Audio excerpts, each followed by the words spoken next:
Hola a todos, bienvenidos nuevamente a su clase de dinámica.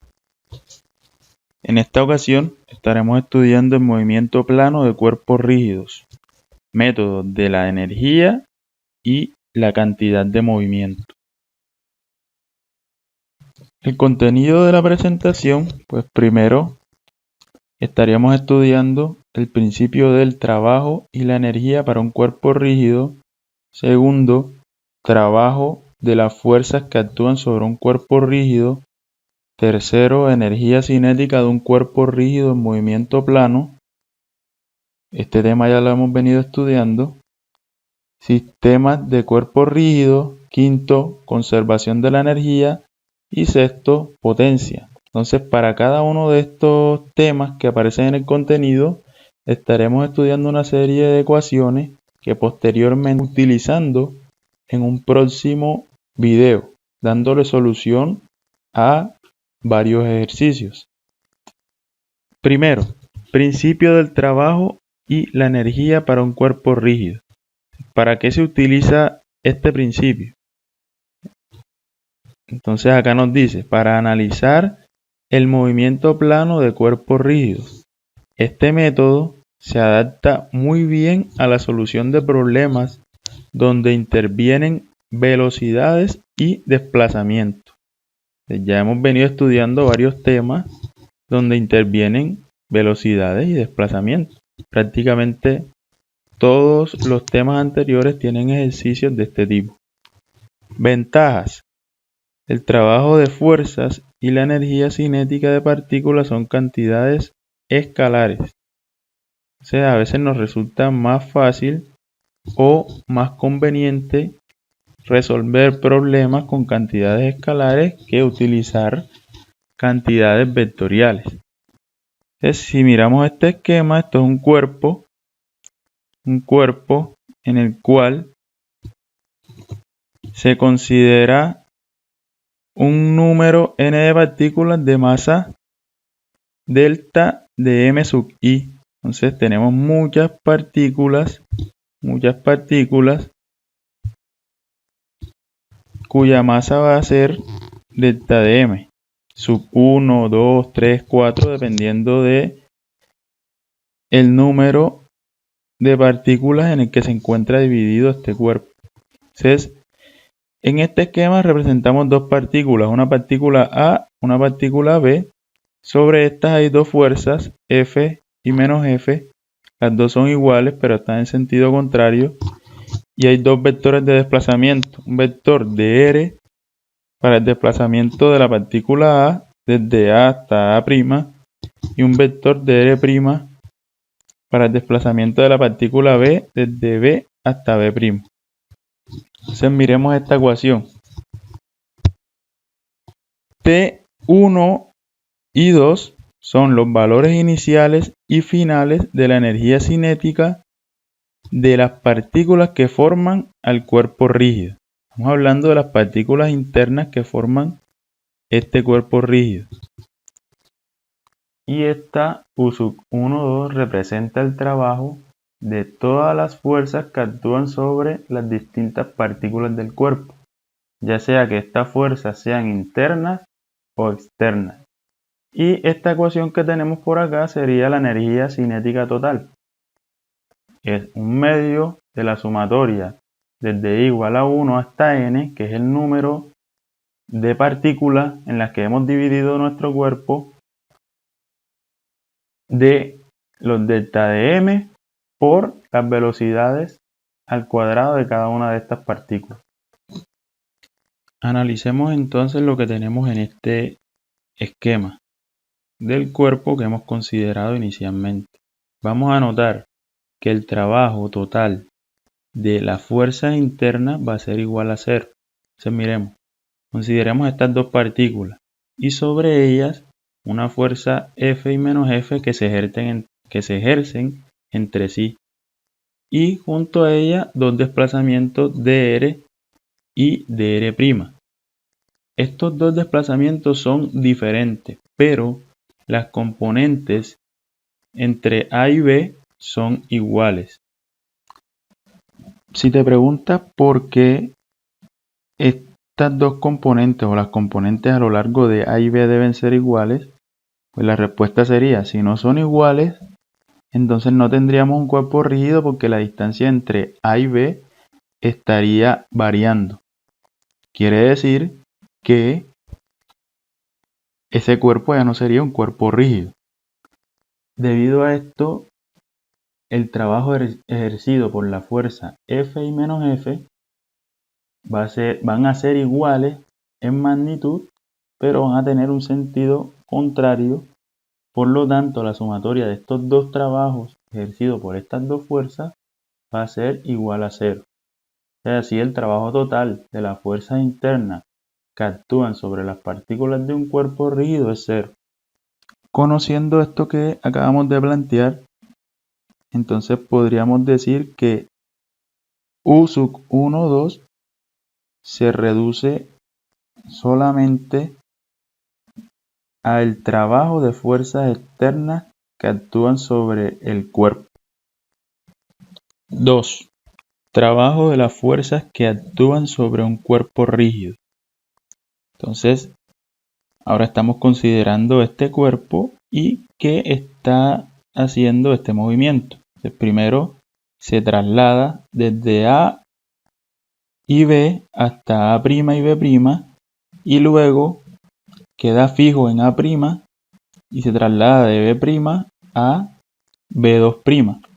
Entonces, los vectores serían de traslación o las trayectorias que recorren serían de R1, está recorriendo la misma trayectoria, y de B' a B2' va a recorrer de R2. Entonces, el trabajo de una fuerza F durante un desplazamiento de su punto de aplicación desde A1 hasta A2 es U de 1 a 2 igual a la integral desde A1 hasta A2 de la fuerza por dr. O también podríamos decir que es la integral desde S1 hasta S2, que son trayectorias de F coseno de alfa por ds. Entonces, donde F es la magnitud de la fuerza, alfa es el ángulo que forma con la dirección de movimiento de su punto de aplicación, entre el vector y el vector de desplazamiento y el vector de fuerza. Ese es alfa, el ángulo que hay entre esos dos. A y S es la variable de integración que mide la distancia recorrida por A, que sería la partícula a lo largo de su trayectoria. Entonces, ahora analicemos la siguiente situación. Resulta conveniente, al calcular el trabajo de fuerzas externas que actúan sobre un cuerpo, en este caso este cuerpo que tenemos por acá, determinar el trabajo de un par sin considerar por separado el trabajo de cada una de las fuerzas que lo forman. Entonces, miremos, aquí tenemos dos fuerzas, una menos F y F, magnitudes iguales, sentidos contrarios, separadas a una distancia r, que están formando un par. Entonces, analicemos el movimiento de este cuerpo. Cualquier desplazamiento pequeño del cuerpo rígido que lleva a y a B respectivamente hacia A' y B' y B2', porque en realidad la posición final sería hasta acá arriba, A', B2', podría ser dividido en dos movimientos. El primero, un desplazamiento, ya lo habíamos revisado, que va a ser dr1, y la segunda parte de este movimiento podría ser o va a ser una rotación teniendo como punto fijo A' y rotando de B' hasta B2'. Entonces, miremos que de B' hasta B2' hay un dr2. Ese sería el desplazamiento de ese punto cuando rota. Entonces la magnitud de ese dr sub 2 va a ser ds igual a r, que es esta distancia, por el de teta. Entonces estaríamos calculando la trayectoria que recorre el punto B' hasta B2'. Ahora, si consideramos el movimiento, la segunda parte del movimiento, que es B' a B2', el trabajo de la fuerza F es du igual a F por ds. ds2, aquí iría un 2, igual a F R, F por R, porque ya sabemos que ds sub 2 es R por d teta. Si reemplazamos acá en esta ecuación nos quedaría F por R por d teta. ¿Y qué es Fr? Fr es el momento, ¿cierto? El momento del par, que sería este vector R, o esa distancia R perpendicular entre las dos fuerzas, por F. De tal modo, el trabajo de un par de momento M que actúa sobre un cuerpo rígido es du igual a ese par por el de teta, que es la distancia que está recorriendo en esa rotación.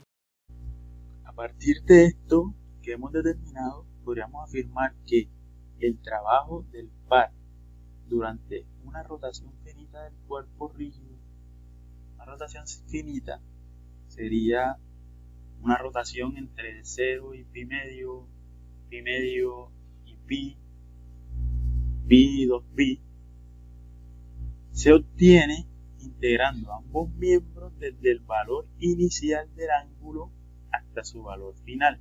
Entonces, ¿cómo nos quedaría la ecuación para el trabajo ejercido por un par? U sub 1 de 1 a 2 va a ser igual a integral desde teta 1 hasta teta 2 de m, que sería ese par producido por las dos fuerzas, por d teta, diferencial de teta. Ahora miremos, cuando el momento m, este que está acá, del par es constante, la fórmula se reduce a, ya es constante, y si nosotros integramos esto, integrando una constante, nos quedaría entonces teta como solución, m por teta, y si reemplazamos teta 1 y teta 2, entonces nos quedaría que ese trabajo va a ser igual a m, que es una constante, un par constante, por teta 2 menos teta 1, ya reemplazando estos ángulos en la ecuación.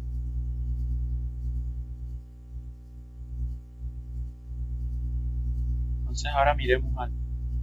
Varias fuerzas que se encuentran en los problemas de cinética no realizan trabajo.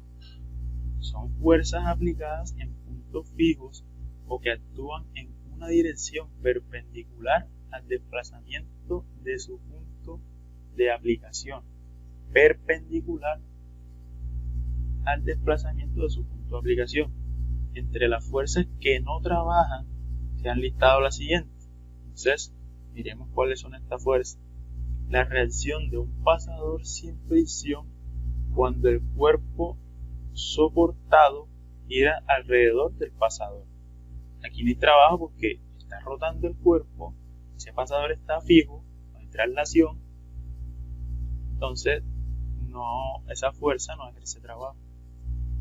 Segundo, la reacción en una superficie sin fricción cuando el cuerpo en contacto se mueve a lo largo de la superficie. La reacción en una superficie sin fricción cuando el cuerpo en contacto se mueve a lo largo de la superficie. Ok, la reacción entre esa superficie y el cuerpo sería una reacción perpendicular a la superficie, por tanto estaría sucediendo lo mismo que sucede por acá arriba, que la fuerza es perpendicular a la trayectoria. Tercero, el peso del cuerpo cuando su centro de gravedad se mueve horizontalmente. El peso del cuerpo es una reacción vertical hacia abajo, y si el cuerpo se está moviendo en una dirección horizontal, quiere decir que la línea de acción de esa fuerza está perpendicular a la trayectoria que en ese momento está recorriendo el cuerpo.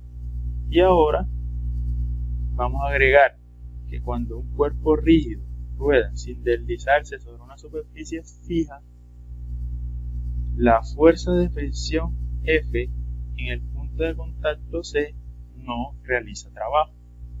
Entonces, esto es algo que agregamos a partir de ya estos estudios que estamos realizando de la cinética y de la cinemática. 3. Energía cinética de un cuerpo rígido en movimiento plano. Movimiento plano quiere decir que puede haber traslación en ese movimiento más una rotación. Entonces miremos. Consideremos un cuerpo rígido de masa m en movimiento plano. Sería este cuerpo que tenemos por acá. Si la velocidad absoluta v sub i, esta que está aquí, velocidad absoluta v sub i, de cada partícula pi, esta es una partícula que hemos tomado arbitrariamente de este cuerpo, del cuerpo se expresa como la suma de la velocidad, esta que está acá, es la velocidad del centro, y la velocidad vi', que es esta que está acá arriba, de la partícula relativa al sistema de referencia. Entonces, esta es la velocidad relativa a este sistema de referencia. G, X', Y'. Fijo en G.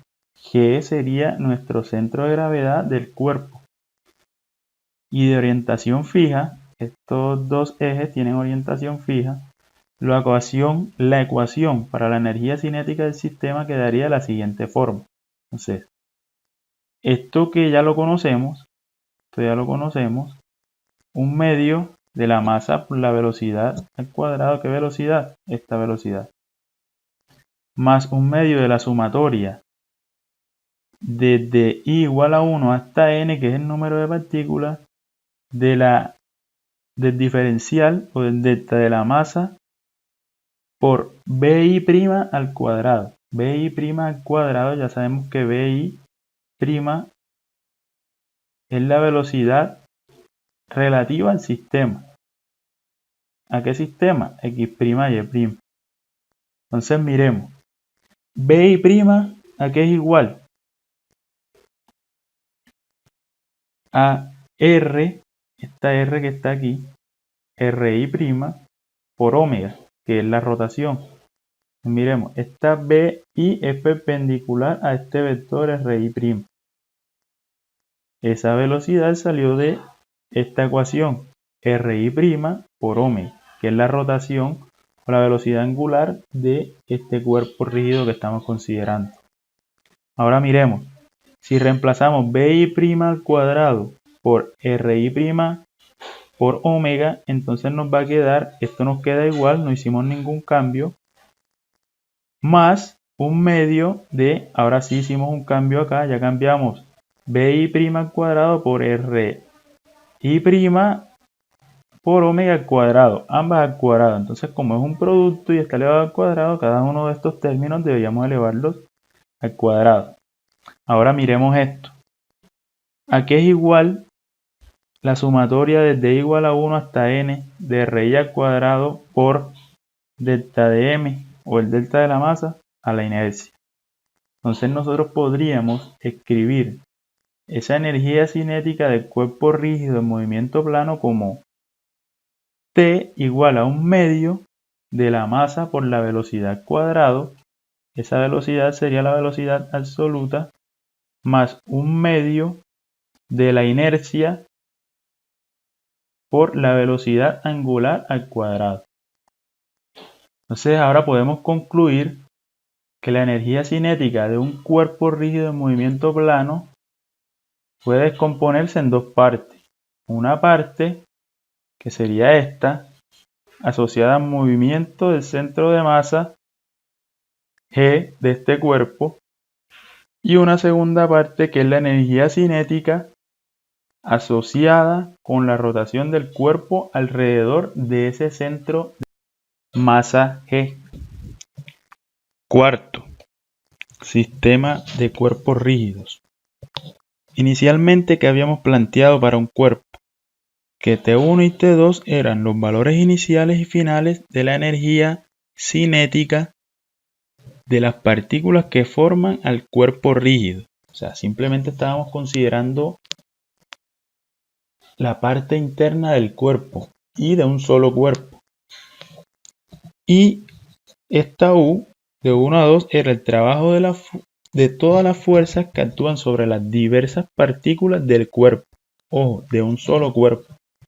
Ahora, para sistemas de cuerpos rígidos vamos a considerar un sistema o esta ecuación aplicada a un sistema. Entonces, T nos representaría la suma aritmética de todas las energías cinéticas de los cuerpos rígidos que forman el sistema. La suma aritmética de las energías cinéticas de los cuerpos rígidos que forman el sistema, o sea, todo el sistema.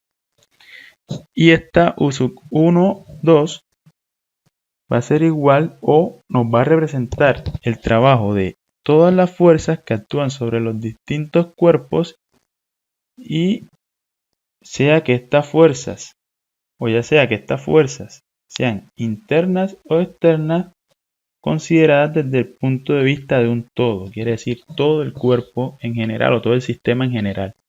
Entonces, el método del trabajo y la energía es particularmente útil a resolver problemas que implican miembros conectados por medio de pasadores, bloques o poleas que se conectan mediante cuerdas inextensibles y engranes dentados.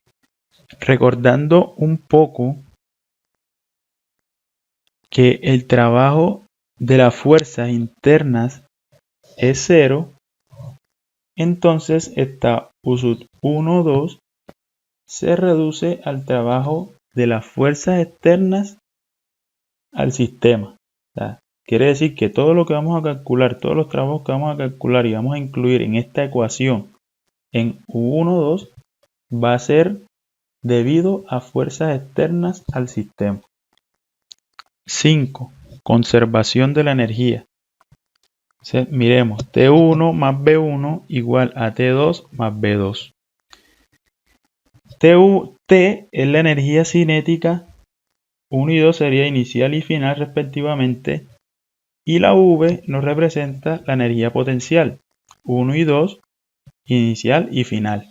Entonces, esta ecuación indica que cuando un cuerpo rígido o un sistema de cuerpos rígidos se mueve bajo la acción de fuerzas conservativas, la suma de la energía cinética y de la energía potencial del sistema permanece constante. Por eso es que T1 más B1 debe ser igual a T2 más B2.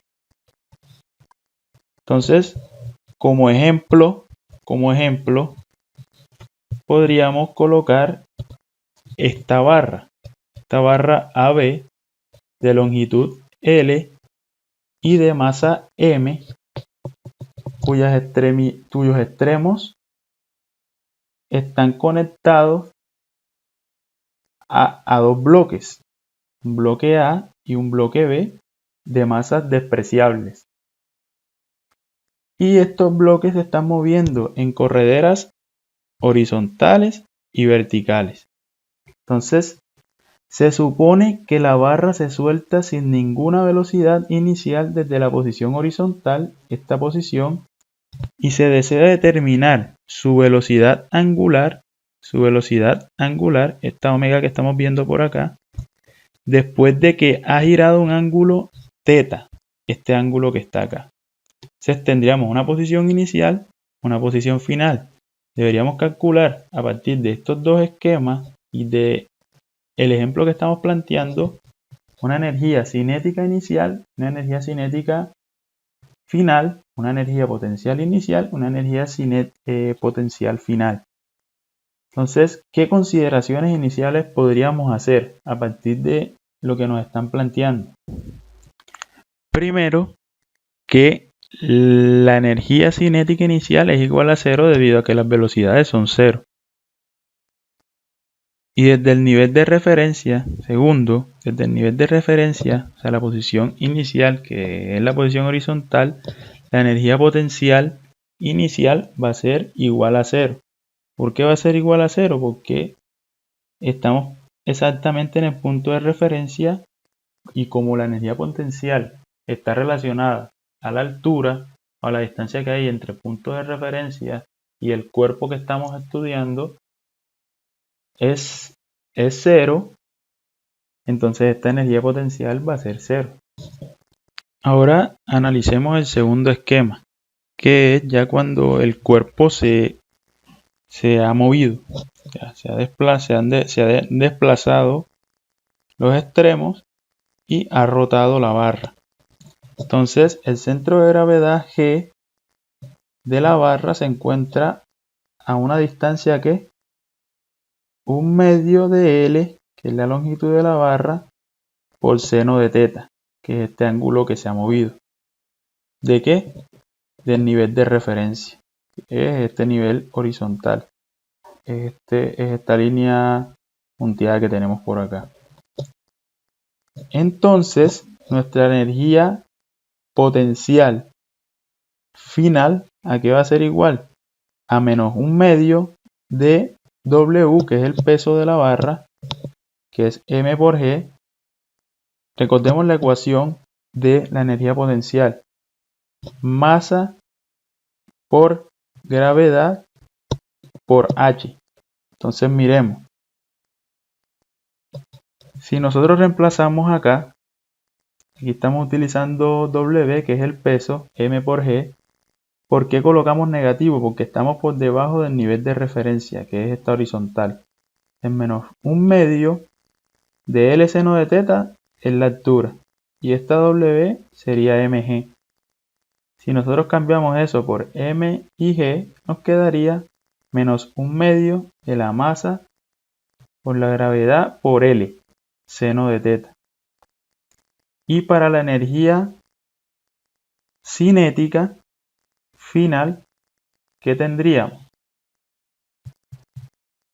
1/2 de la masa por la velocidad 2, o sea, la velocidad absoluta sería esta que está por acá, al cuadrado, más 1/2 de... ¿Por qué colocamos esta expresión? Porque la barra está rotando. Entonces recordemos que la energía cinética se puede dividir en dos partes, una debida a la traslación y otra debida a la rotación. Y si nosotros reemplazamos cada uno de estos términos de acuerdo a lo que tenemos en este esquema, nos va a quedar que la energía cinética va a ser 1/2 de la masa por 1/2 de L por omega al cuadrado, 1/2 de M de L por omega al cuadrado más 1/2 de... Esta es la inercia de una barra. Esta es la inercia de una barra. Estas fórmulas las encontramos en tabla por la velocidad angular en ese instante de la barra. Entonces, si nosotros simplificamos esta expresión que tenemos acá arriba, nos queda que la energía cinética final va a ser igual a 1/2 de la masa por L al cuadrado sobre 3 por omega al cuadrado. Entonces, ahora aplicando el principio de conservación de la energía, deberíamos igualar T1 más B1 a T2 más B2. Ya sabemos que T1 y B1 es 0. De este lado de la ecuación colocamos 0 y acá reemplazamos lo que ya habíamos calculado: energía cinética y energía potencial. Energía cinética, energía potencial. Entonces, de acá, la única incógnita que tendríamos sería omega, que es la velocidad angular, y la podríamos despejar de esta ecuación que nos quedó aplicando el principio de conservación de la energía, y nos quedaría que va a ser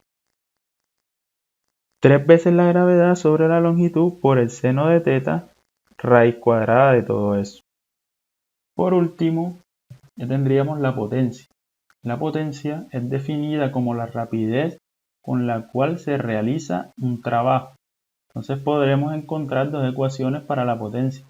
Una donde hay una fuerza F que actúa sobre el cuerpo. Este cuerpo se mueve a una velocidad v. Y otra donde tendríamos un par que ejerce un trabajo sobre el cuerpo y a razón de este par, nuestro cuerpo estaría rotando con una velocidad angular omega. Entonces serían las dos ecuaciones que encontramos para lo que sería la potencia. La potencia, las unidades de potencia usualmente se utilizan los watts y los caballos de fuerza. Entonces, muchas gracias por mirar el video y espero que sigan estudiando estos temas.